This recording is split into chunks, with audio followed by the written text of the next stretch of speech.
DJ पकम रहिला बच छोरिया मार करैली डीजे पकम रहिला बच छोरिया मार करैली रहो छोटे छोटे टिकला रहो छोटे छोटे टिकला के नया हो गेलो रहो छोटे छोटे टिकला छोरिया हो गेलो डीजे पकम रहिला बच छोरिया मार करैली डीजे पकम रहिला बच छोरिया मार करैली रहो छोटे छोटे टिकला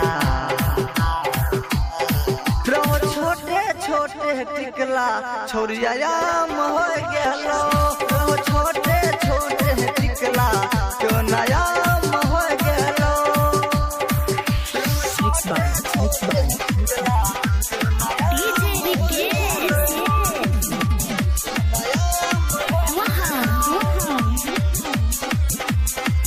चली जवानी छोरी रहे छने बस में छोरवा के देखी तोहर उड़ जा छो होश गे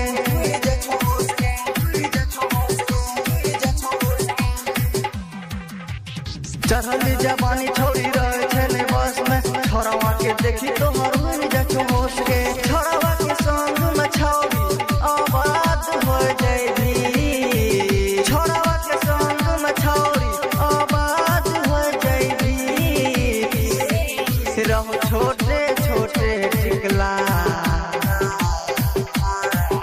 तो छोटे छोटे टिकला छोरी नम्हर हो गेलो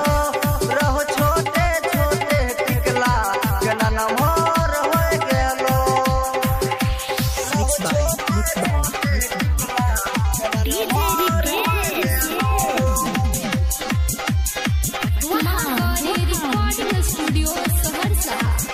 चढ़ली जवानी छोरी फूल जैसन खिलल बा केतना लई कन के नजरी में गिरल बा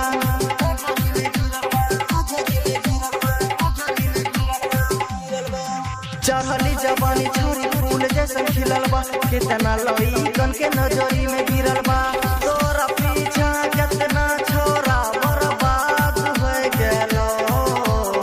तोरा पीछा कितना छोरा बर्बाद हो गेलो रहो छोटे छोटे टिकला रहो छोटे छोटे टिकला को नया हो गेलो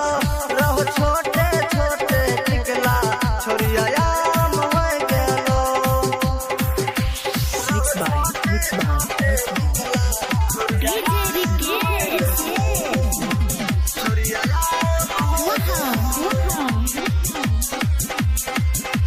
कहबो शरीफ कबो लागल फरजी तोहरा सामने फेल बचटर जी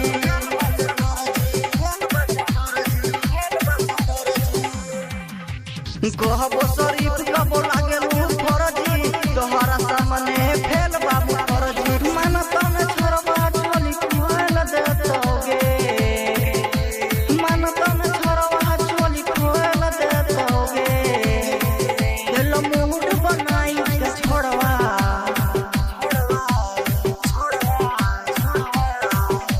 हेलो मूड बनाई के छोड़वा जवन तोर में सदा होगे हेलो